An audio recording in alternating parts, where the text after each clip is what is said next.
Rail স্টেশনের এক কোনায় বসেছিল মারুফ। গায়ে পুরনো শার্ট, পায়ে ছেঁড়া জুতো।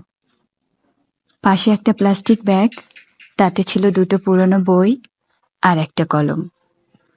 দিনমজুর বাবার উপার্জনে কোনোভাবে বেঁচে থাকতো তারা।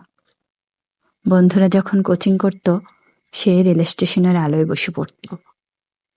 উপহাস শুনেছে অনেক, তবু থামেনি। পরীক্ষার দিন সকালে পান্তা ভাত খেয়ে কেন্দ্রে গিয়েছিল। সেই মারুফ আজ বিসিএস ক্যাডার। গায়ে জ্বালা লাগিয়ে যারা বলেছিল তুই কিছুই হবি না, তারা আজ তার সাফল্যের সামনে মাথা নিচু করে। সাক্ষাৎকারে সাংবাদিক জিজ্ঞেস করেছিল, আপনার অনুপ্রেরণাকে?